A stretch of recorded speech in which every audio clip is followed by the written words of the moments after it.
चंडीगढ़ में हरियाणा मंत्रिमंडल की बैठक चल रही थी जो कि अब खत्म हो चुकी है। इसको लेकर पहले भी हम आपको जानकारी देते चले। काफी अहम ये बैठक मानी गई है। मुख्यमंत्री मनोहर लाल की अध्यक्षता में ये बैठक हुई है और जो फिलहाल एक बड़ा चिंता का विषय है कोरोना, उसको लेकर भी बातचीत हुई है। और भी कई मुद्दे थे जो चर्चा का विषय है इस बैठक में, उन मुद्दों पर भी चर्चा हुई है। और कुछ ही देर बाद मुख्यमंत्री मनोहर लाल खुद प्रेस वार्ता करेंगे और इस बैठक के बारे में तमाम जानकारी भी देंगे।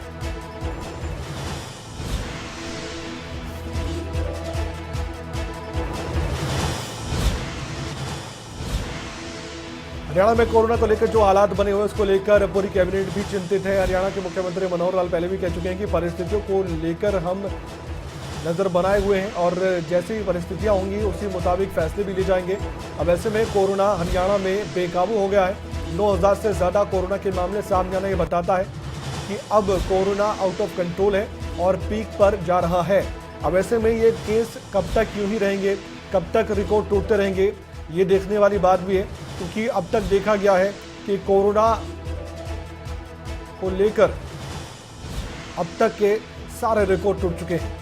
और ये तस्वीरें सीधे हम आपको दिखा रहे हैं। कुछ ही देर बाद मुख्यमंत्री मनोहर लाल पहुंचेंगे यहाँ पर, उनका इंतजार हो रहा है और मीडिया कर्मियों को संबोधित करेंगे, हरियाणा के नाम संदेश देंगे। खबरें तक आपको वो प्रेस कॉन्फ्रेंस दिखाएगा मुख्यमंत्री की आखिरकार मंत्रिमंडल की जो बैठक हुई उसमें अहम निर्णय क्या लिए गए हैं, क्योंकि खुद मुख्यमंत्री ब्रीफ करेंगे। प्रेस वार्ता को तो आप अंदाजा लगाइए कोई बड़े फैसले लिए जा सकते हैं।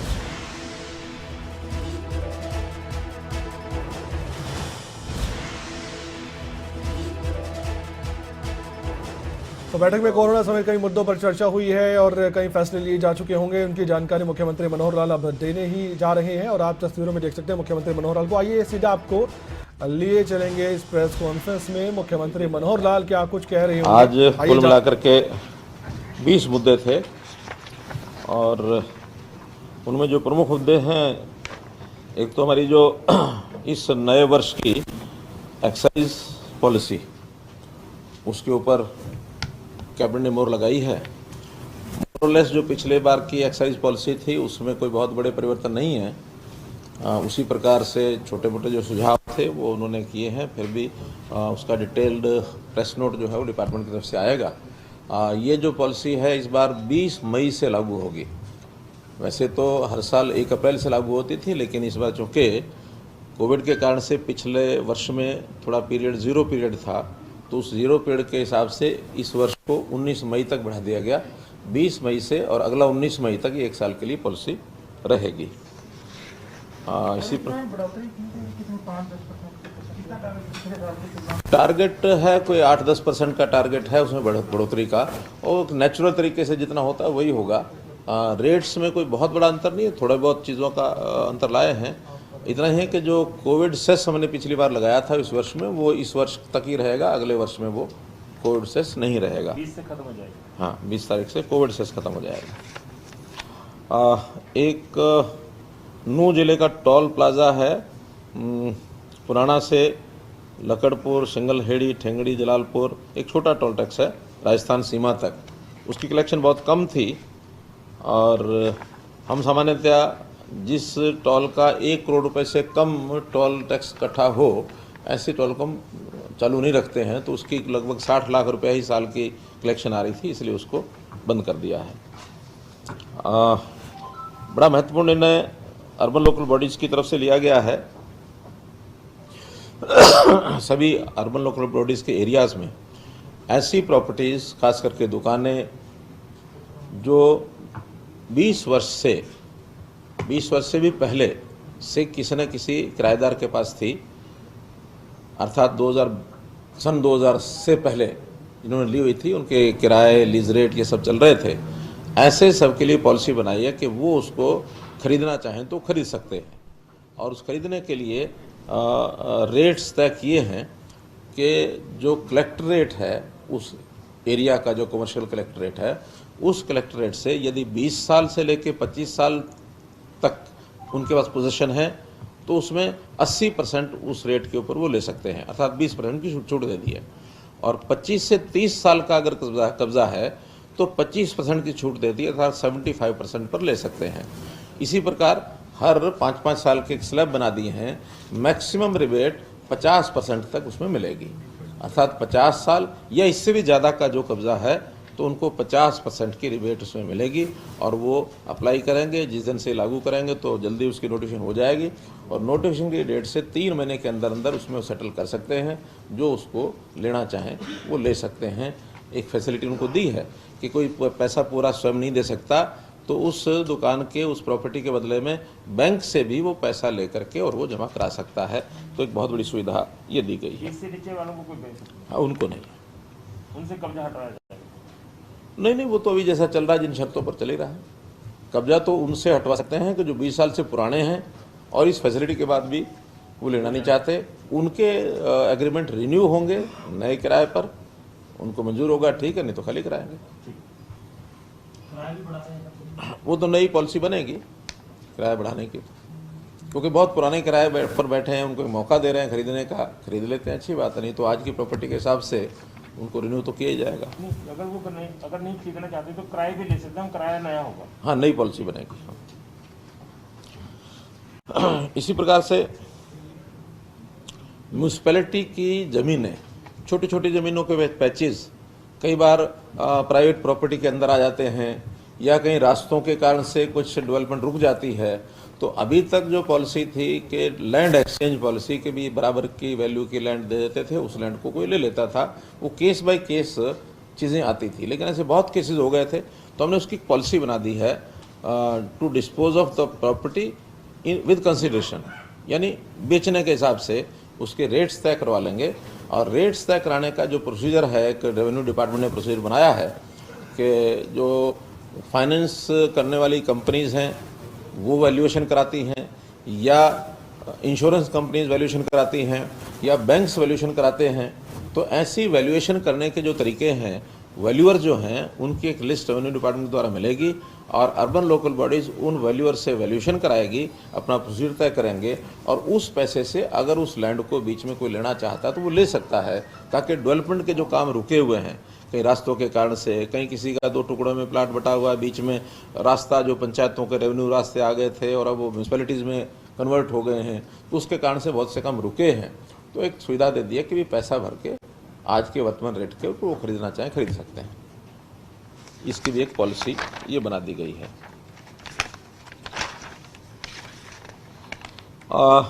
टीजीटी टीचर्स अंग्रेजी के, जिनकी पिछले दिनों में एक भर्ती हमने रद्द भी की है, जो पिछले 5 साल से कोर्ट में लिटिगेशन के कारण से चल रही थी, केवल सब्जेक्ट के नाम से इंग्लिश कंपलसरी और इंग्लिश इलेक्टिव, ये एक विवाद बना हुआ था। तो कई यूनिवर्सिटी से भी परामर्श लिया और बाकी सब जगह से भी परामर्श लेने के बाद ये ध्यान में आया कि हम इंग्लिश सब्जेक्ट का एक ही लेवल कर देते हैं सबका, चाहे वो इलेक्टिव है, चाहे वो कंपलसरी है, चाहे वो ऑनर्स है, या एक नया आ गया है इंग्लिश कोर। तो इंग्लिश कोर भी नई एजुकेशन पॉलिसी में आया है। तो चारों को बराबर करके और उसमें से कोई भी इंग्लिश का सर्टिफिकेट उसके पास, यानी इंग्लिश की पास करने का उसका जो डिग्री होगी उस हिसाब से सभी अप्लाई कर सकेंगे। तो इस हिसाब से नया इंग्लिश के जो टीचर्स का टीजीटी का और वो एडवर्टाइजमेंट करके और ये भर्ती कर ली जाएगी।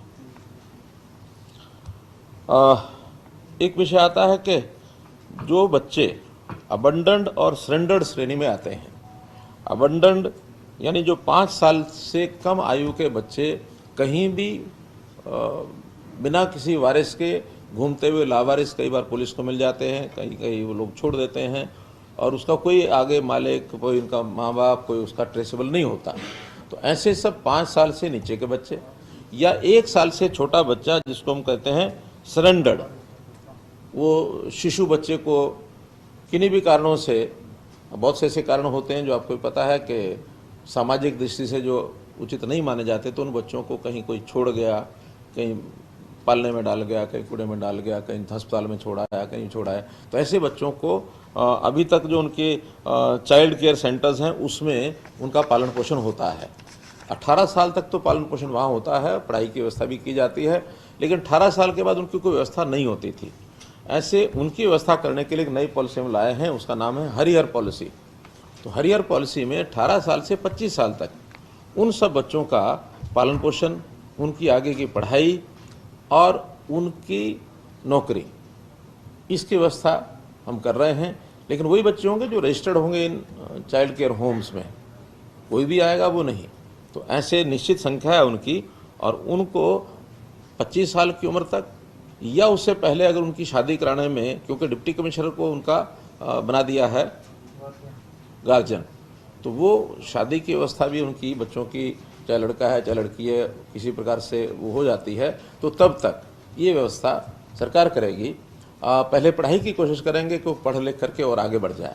पढ़ाई में मन नहीं लगता है, कमज़ोर है, तो फिर उनको 25 साल से पहले उनकी नौकरी ग्रुप सी और डी, 10वीं या 12वीं उसकी शिक्षा के हिसाब से उनको एक्स ग्रेशिया के हिसाब से मिलेगी।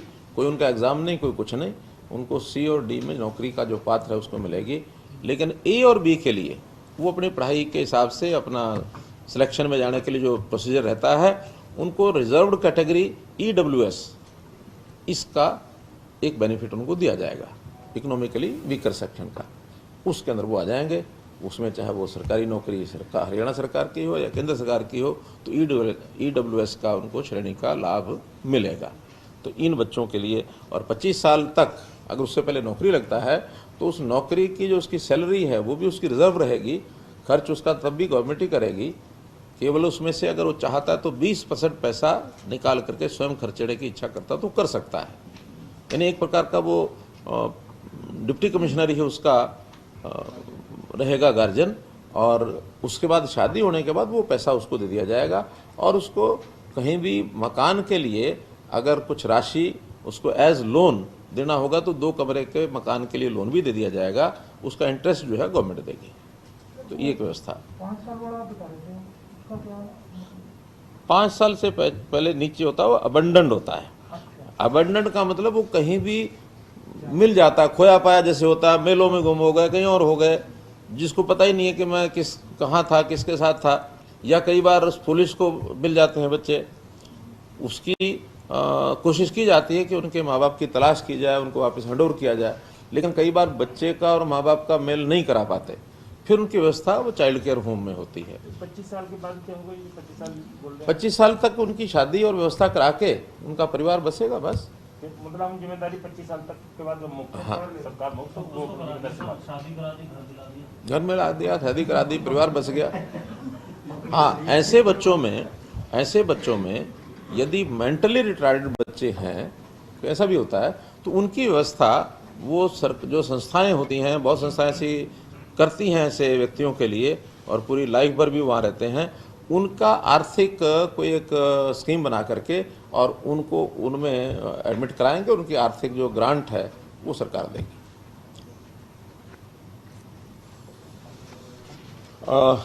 एक हमने फंड बनाया है, अभी जो वर्तमान में कोविड की स्थिति चल रही है, तो Haryana Covid emergency credit scheme, कोई सामान जिसकी आज आवश्यकता है कोविड के लिए, कोई इंडस्ट्री वाला उसको बनाना चाहता है, उसके पास फाइनेंशियल क्रंच है, नहीं वो अपने पास से कैपिटल एक्सपेंस कर सकता है, तो हमने आज ही एक 500 करोड़ रुपए का फंड बनाया है कि कोई आवश्यकता के हिसाब से, चाहे डिपार्टमेंट कहेगा, मेडिकल एजुकेशन अथवा हेल्थ डिपार्टमेंट, या इंडस्ट्री को भी जो इस इंडस्ट्री में लगे हुए हैं, वो कोई नया इक्विपमेंट लगाना चाहते हैं, तो उनको 500 करोड़ रुपए तक की, मतलब सबको जिसको भी जितनी ज़रूरत है, ऐसा कैपिटल देने के लिए उस स्कीम में वो लोन ले सकेगा। उसका जो इंटरेस्ट है 1 साल का, वो सरकार वहन करेगी। तो इसलिए आज की आवश्यकता के हिसाब से ये हमने उसमें एक किया है। ये जो जिस मटेरियल की आज आवश्यकता है, मानो वेंटिलेटर्स की आवश्यकता है, मानो गैस सिलेंडर बनाने की बात है उसकी आवश्यकता है, या कहीं गैस का जो इक्विपमेंट है जो लिक्विफाइड ऑक्सीजन बनाने के लिए उसकी आवश्यकता है, कोई भी कोविड के रिलेटेड मेडिकल इक्विपमेंट, मेडिसिन, या कोई जिसके पास अपनी कैपिटल की कमी पड़ रही है, नया प्रोजेक्ट उसको लगाना है, तो वो लगाने के लिए इस पैसे से बैंकों से बात होगी, बैंक तुरंत पैसा देंगे और उसकी गारंटी जो है सरकार की रहेगी 500 करोड़ तक। ये हम एक फंड बना रहे हैं। एक है हरियाणा माइनर मिनरल कंसेशंस, एक पॉलिसी बनाई है जो माइंस डिपार्टमेंट, माइंस डिपार्टमेंट में बहुत सी कठिनाइयाँ आ रही थी। पिछले दिनों में हमने माइन के जो लोग थे उनको, कॉन्ट्रैक्टर जो थे, उनकी मीटिंग बुला करके उनके बीच में घोषणा भी की थी, लेकिन उसकी फॉर्मल पॉलिसी आज हमने बनाई है। एक तो एनुअल डेड रेंट जो था उसका rate of increase after every 3 years, उसका नाम पॉलिसी का है Haryana minor mineral concession stocking transportation mineral and prevention of illegal mining rules 2012। हो गया ना? प्रेस नोट लायक है ये। तो ये रूल्स इसमें चेंज किया है। तो इसमें एनुअल डेड रेंट का जो इंक्रीज है वो हर 3 साल में पहले 25% था, अब उसको कम करके 10% किया है कि अब इंक्रीज 25% ज़्यादा लगता है 3 साल में, तो 10% किया है, और ताकि उसी हिसाब से अपनी ऑक्शन में वो उसको अपना फैक्टर इन कर लेंगे। दूसरा, सरेंडर करने की बड़ी कठिनाई आती थी पहले। सरेंडर करने में जो नहीं चला सकते थे किन्हीं भी कारणों से, वो सरेंडर करना चाहते थे, लेकिन इतनी कठोर यानी उसका जो प्रोसीजर था कि सरेंडर करना चाहते हुए भी वो कर नहीं पाते थे, और वो जो मीटर चलता रहता था जिसके कारण से लिटिगेशन बहुत हो जाती थी और करोड़ों रुपया उनकी तरफ निकलता था, वो कहते हैं नहीं निकलता है। तो उसका सिंपल कर दिया कि जिस दिन सरेंडर करना चाहेगा उस दिन जो उस समय तक के ड्यूज़ हैं, जिस महीने में सरेंडर करना चाहता है उस महीना प्लस 1 महीना और उसके ड्यूज़ पे करके एनओसी ले और सरेंडर करने का एनओसी लेटर के साथ जमा करा दे। तो जितना पैसा उसने दे दिया वर्तमान महीना और 1 महीना नेक्स्ट, उस दिन तक रेंट देने के बाद उसका सरेंडर फाइनल माना जाएगा। फिर डिपार्टमेंट उसको एक्सेप्ट करे ना करे कोई ज़रूरत नहीं है, डीम्ड टू बी एक्सेप्टेड, ताकि झगड़े ही खत्म हो जाए। और डिपार्टमेंट जिस दिन वो सरेंडर करेगा उस दिन काम बंद कर देगा। उसके तुरंत बाद विद इन 1 मंथ वो सारा सर्वे करके आएंगे कि हाँ इसने जितना मटेरियल निकालना था उससे ज़्यादा तो नहीं निकाल रखा, ज़्यादा निकाला है तो उसका एक फाइन रिपोर्ट बना करके उसको दे देंगे, और उस फाइन की रिपोर्ट के आधार पर वो नेक्स्ट पैसा जो बचता है उस समय तक वो भी जमा करा दे, तो उसके बाद वो फ्री है।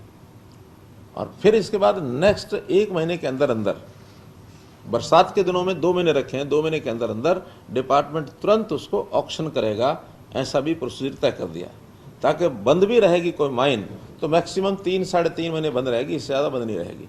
पहले तो कोई माइन एक बार झगड़ा होता है बंद होती है तो फिर साल 2 साल बंद ही पड़ी रहती है, फिर नई कोई पॉलिसी आएगी, ऑक्शन आएगी। रेगुलर पॉलिसी चलेगी ऑक्शन की, हर महीने ऑक्शन होगा, जो खाली पड़ी हैं अगले महीने जो खाली हो जाएंगी हर महीने फिर उसका पोर्टल चलेगा, ओपन चलेगा कि जिसने इस महीने लेनी है लो, अगले महीने लेनी लो। लेकिन ये रेगुलर एक काम ऑक्शन का और सरेंडर का, ताकि किसी को अपने बिजनेस करने में कठिनाई ना आए और सरकार को भी कोई इसका लॉस ना हो। तो कई तरह के खेल चलते हैं, हमने बंद कर दिए हैं। इंटरेस्ट ऑन डिलेड पेमेंट्स पहले था 15 दिन के लिए नहीं 30 दिन के लिए 15%, 60 दिन के लिए 18%, फिर अगले 60 दिन के लिए 21%। अब इतने हाई रेट्स थे तो कठिनाई होती थी, हमने सब जो है अब डिलेड पेमेंट्स का जो रेट ऑफ इंटरेस्ट है सब 12% कर दिया है कि रेट ऑफ इंटरेस्ट अब आज के समय में जितने कम हो।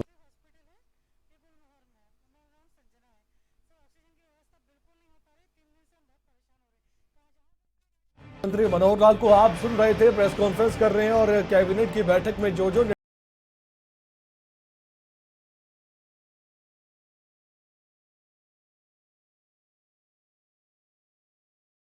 राहत देगी। 2 टाइम्स वो इकट्ठा बाहर कर सकते थे स्टॉक, अब उसको 3 टाइम्स कर दिया, ताकि वो, क्योंकि सबकी शिकायत थी बरसात का तो कई बार 2 महीने से ज़्यादा टाइम होता, 3-3 महीने भी जाता, तो उसको 3 टाइम्स कर दिया।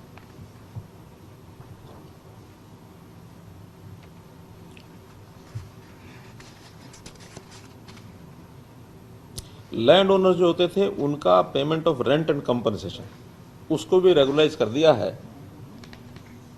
आपस में म्यूचुअली अंडरस्टैंडिंग से जो कर लें उसकी कोई दिक्कत नहीं, लेकिन अगर ना कर पाए तो फिर उनका कलेक्टर रेट का 2%, collector rate of the land, उस लैंड का 2% अगर उनका डिसाइड नहीं होता है तो उतना उनको उस लैंड का रेंट देना होगा।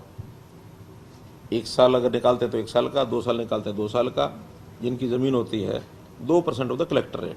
अब कलेक्टर रेट चूँकि अलग अलग है सब ज़मीनों का, वो यमुनानगर में कुछ और हो सकता है, पलवल में कुछ और हो सकता है, तो इसलिए जो कलेक्टर रेट है उसी के हिसाब से 2% पर एनम ये उनका रेंट कर दिया है। और जहाँ तक कंपनसेशन है कि माइनिंग के बाद उस ज़मीन को ठीक करने के लिए कंपनसेशन भी देना होता है, उसका कर दिया कि बेड के अंदर रिवर बेड में 0.5% ऑफ कलेक्टर रेट और रिवर बेड के बाहर 1% ऑफ कलेक्टर रेट, ये उनका कंपनसेशन है, वो भी रेट फिक्स कर दिया है। नेचुरल रिवर बेड को तो छेड़छाड़ नहीं कर सकते क्योंकि ऐसी चीज बहुत आती है इस पॉलिसी में, वो पुरानी बनी रहेगी कि जो नेचुरल धारा है उससे कोई छेड़छाड़ नहीं। उससे छेड़छाड़ नहीं है, लेकिन उसके अंदर माइनिंग तो होती है। जो बेड एरिया डिमार्केटेड होता है, ये बेड एरिया से बाहर है। तो जो बेड एरिया है उसके अंदर भी माइनिंग हो सकती है, जब पानी नहीं है वहाँ, उसके अंदर अगर हम माइनिंग नहीं कराएंगे तो फिर बल्कि पानी अगले साल उसको बाढ़ आने के खतरे रहते हैं। तो इसलिए बेड एरिया में माइनिंग करानी होती है एक लेवल तक, उस लेवल से नीचे नहीं जा सकते। तो उसका जो फिलिंग है बाद में, क्योंकि उसमें ज़्यादा उनको नुकसान नहीं होता किसान को, जैसे बरसात आएगी तो फिर उस बेड एरिया में रेत अपने भर जाता है, इसलिए उसका कंपनसेशन 0.5% रखा है, लेकिन बेड एरिया से बाहर 1% रखा है।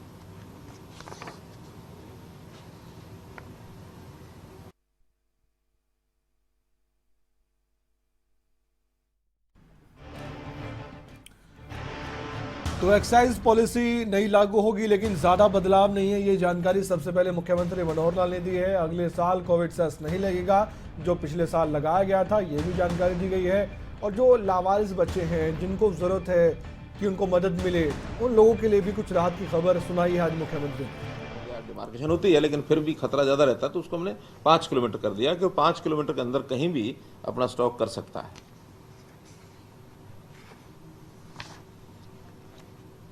तो कुल मिलाकर एक बहुत अच्छी पॉलिसी जो डिपार्टमेंट ने बनाई है, उसमें रूल्स को काफ़ी रिलैक्स किया है, और इससे माइन कॉन्ट्रैक्टर जो हैं वो काफ़ी प्रसन्न हैं कि भी कई तरह के झगड़े उनके ये समाप्त हो जाएंगे।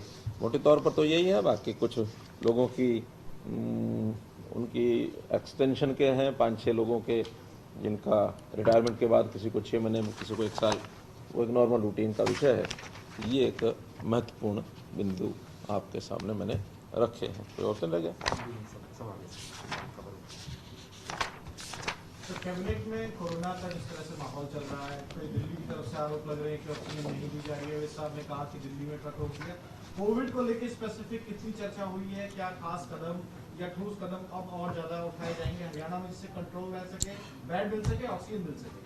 देखिए, कल से ये समस्या जो बनी है उसके ऊपर लगातार सबका ध्यान है, और केवल हरियाणा ही नहीं बल्कि बाकी जो स्टेट्स और केंद्र के लोगों के साथ हमारी लगातार बातचीत चल रही है। क्योंकि एक तो ये महामारी कोई केवल हरियाणा की ऐसा नहीं है, सभी प्रांतों की स्थिति है। जहाँ तक ऑक्सीजन की बात है, ऑक्सीजन भी प्रोडक्शन अलग अलग जगह पर अलग अलग हो रही है, वो भी कोई एक स्टेट के हिसाब से नहीं है। समस्या शुरू हुई थी परसों पहले बार, जब भिवाड़ी से जो गैस ऑक्सीजन आती थी, वो गुड़गांव और रोहतक ये सप्लाई करते थे। यकायक भिवाड़ी के प्लांट ने वो ऑक्सीजन बंद कर दी। जब वो बंद की तो फिर गुरुग्राम में और रोहतक में समस्या पैदा हुई, फिर हमको वो पानीपत से भेजनी पड़ी। ये घटना हो गई कि एक ट्रक यहाँ से जा रहा था फरीदाबाद, दिल्ली के क्रॉस करते हुए, तो दिल्ली में उस ट्रक को रोक लिया गया और वहाँ से उसकी गैस निकाल दी गई। तो ये टेंशन के 2 मुद्दे बने। उसके बाद फिर एक स्टैंड ये लिया गया कि नहीं, हम पहले पानीपत से हरियाणा की पूरी करेंगे, और जहाँ जहाँ जिस प्रांत में जो जो है वो करें। इससे एक हफरातफरी मच गई, क्योंकि आवश्यकता और प्रोडक्शन दोनों का कोई तालमेल नहीं है। कहीं प्रोडक्शन ज़्यादा है तो कहीं आवश्यकता ज़्यादा है। फिर कल दिन भर में मीटिंग्स हुई कई लेवल के ऊपर, मंत्री लेवल के ऊपर भी, चीफ सेक्रेटरी लेवल के ऊपर भी, होम सेक्रेटरी सेंट्रल उनके लेवल पर भी, और शाम तक एक फार्मूला बना दिया गया है। उस फार्मूला में देश भर में जो प्रोडक्शन सेंटर्स हैं वो किस किस प्रांत को कितनी कितनी ऑक्सीजन सप्लाई करेंगे, उसका एक कोटा निर्धारित हो गया कि हर दिन उस कोटे के हिसाब से ही वो करेंगे। और कल शाम तक वो सारी पोजीशन ठीक हो गई है। दिल्ली में रात को उसको मॉनिटर कर रहा था कि हरियाणा का जो कोटा है पानीपत से 80 मीट्रिक टन, वो भी पूरा गया है। दिल्ली का भी कल शाम 10 बजे से लेकर सुबह 6 बजे तक 170 मीट्रिक टन। अब एक दिन में 140 जानी होती है, लेकिन कुछ उनका पिछला बकाया था तो वो भी चला गया और ये बाकी भी चला गया। अब आज से एक रोस्टर बन गया है कि हर 1 ट्रक हरियाणा का तो 2 ट्रक दिल्ली और पंजाब के, क्योंकि 140 मीट्रिक टन पानीपत में से दिल्ली जाना है, 80 मीट्रिक टन हरियाणा को मिलना है, 20 पंजाब को जाना है। टोटल बन रही है वहाँ 260, लेकिन कोटा 240 का बनाया। 20 रिजर्व में रखा है, वो भी सेंटर के लोग ही उसको देखेंगे कि अचानक कहीं इमरजेंसी है तो 20 को उधर डाइवर्ट करेंगे। अब उसका ये है कि दिन भर में डिस्ट्रीब्यूशन ठीक हो जाए, ये जिम्मेदारी अलग अलग जगह जहाँ प्लांट हैं वहाँ के लोगों के जिम्मे लगाया है। पानीपत को मैं स्वयं देख रहा हूँ, कोई विषय ऐसा नहीं है, बल्कि अभी केजरीवाल का फ़ोन आया था, वो भी धन्यवाद कर रहे थे कि कल शाम के बाद उनकी पोजीशन सारी ठीक हो गई है, कि आगे भी ठीक मेंटेन रहे। हमने कहा भी जो सिस्टम बन गया तो कोई दिक्कत नहीं है, जब सिस्टम नहीं बनता तब अफरा तफरी मचती है और जब आवश्यकता जो कमी पड़े तो ज़्यादा दिक्कत आती है। सर बेड को लेकर एक सेकंड, बेड को लेकर एश्योर कर दीजिए, क्योंकि बेड को लेकर फरीदाबाद और गुड़गांव से 2 जगह से एक एग्जांपल है हमारे साथ, जहां से ऑनलाइन कर दिया कितने बेड अवेलेबल हैं, कितने ऑक्सीजन अवेलेबल है। ऐसी पूरी पॉलिसी हरियाणा को लेकर आप खुद बताओ चीफ मिनिस्टर, कैसे हरियाणा की जनता को एश्योर करोगे कि यहाँ बेड की, हॉस्पिटल्स की कमी नहीं आ पाएगी? देखिए, हमने सब जगह पूरी नज़र रखी हुई है, हम बार बार रिव्यू कर रहे हैं। जहां बेड्स की कमी आती है वहां आसपास के हॉस्पिटल्स में कितनी आवश्यकता है उसको हम देख रहे हैं, और जहां नई व्यवस्था करनी होती है वहां भी करते हैं। जैसे गुरुग्राम के अंदर कल से मैं देख रहा हूं कि जो ये हमारा गुरु तेग बहादुर, क्या नाम इसका, गुरु तेग बहादुर SGT जो मेडिकल कॉलेज है, उसके अंदर 500 बेड की व्यवस्था ये आज शाम तक कंप्लीट हो जाएगी। उनका इंफ्रास्ट्रक्चर थोड़ा कम था, कल ही मेरी उनसे बातचीत हुई, उनका हम एक दिन में पूरा कर लेंगे, वो पूरा कर रहे हैं। नल की व्यवस्था सारी ठीक हो गई है, और ऐसे एक इंडस्ट्रियल एरिया में भी एक नया हॉस्पिटल बना है जो पिछली बार बन गया था, लगभग 125 बेड उसके अंदर हैं, 50 बेड आज शाम तक उसके भी तैयार हो जाएंगे। जो प्राइवेट हॉस्पिटल्स हैं जिनका कल तक 25% से 30% तक ऑक्सीजन बेड्स की जो कैपेसिटी अलाउ की हुई थी, आज हमने दोनों जगह 50% कर दिए हैं, गुरुग्राम में भी, फरीदाबाद में भी। तो आवश्यकता के हिसाब से सब चीज़ें कंट्रोल में, कहीं कठिनाई नहीं आती है। अगर बड़ी कठिनाई आई थी तो ये ऑक्सीजन की आई थी एक दिन के लिए, वो स्मूथ हो गया।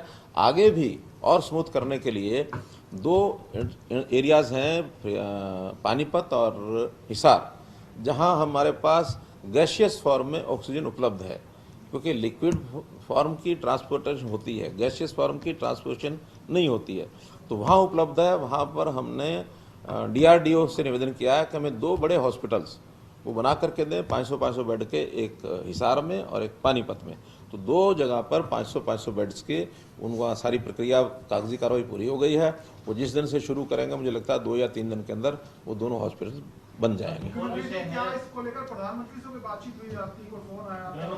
प्रधानमंत्री जी की कल शाम को मेरी बात हुई है, और प्रधानमंत्री जी भी चिंता व्यक्त कर रहे थे कि सब जगह की स्थितियाँ ठीक मेंटेन रहें, और ये उनका ये की कहना था कि हबड़ दबड़ नहीं मचनी चाहिए, और केवल हम कोई एक प्रांत के लोग हैं ये इस सोच से ऊपर उठना चाहिए। ये महामारी पूरे देश के लिए है, पूरे बल्कि विश्व के लिए भी है, लेकिन हमने सब जगह जो व्यवस्थाएं बनाई हैं उन व्यवस्थाओं का ठीक से पालन हो जाए, ये मैंने उनको आश्वस्त किया है कि हमारे यहाँ किसी प्रकार की कठिनाई नहीं आएगी।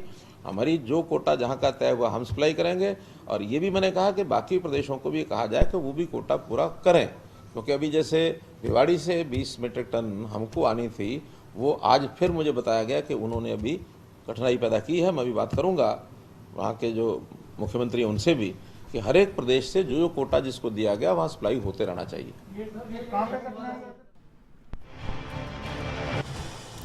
ऑक्सीजन की अब आने वाले वक्त में समस्या नहीं होगी। कुछ अहम बातें हरियाणा के मुख्यमंत्री मनोहर लाल ने की है। कैबिनेट की बैठक के बाद पत्रकारों के सवालों के जवाब भी दिए हैं, और ये कहा गया, एक और बड़ी जानकारी आप जान लीजिए, 500 बेड के 2 अस्पताल, एक पानीपत में, एक हिसार में, अब 2 से 3 दिन में अवेलेबल हो जाएगा, क्योंकि यहाँ पर गैस फॉर्म में ऑक्सीजन मौजूद है और लिक्विड फॉर्म में ऑक्सीजन की सप्लाई होती है। इसलिए इस एरिया में, इन जिलों में 500 बेड के 2 अस्पताल बनने जा रहे हैं।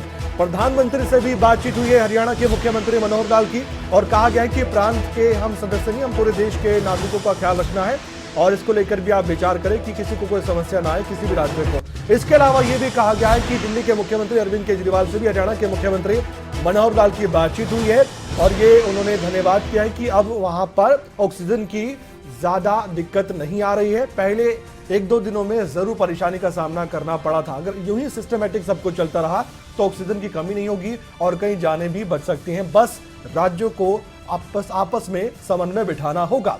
अगर आपको हमारा ये वीडियो पसंद आया हो तो पेज को लाइक और शेयर करें, और इसी तरह की हर वीडियो सबसे पहले पाने के लिए चैनल को सब्सक्राइब करें।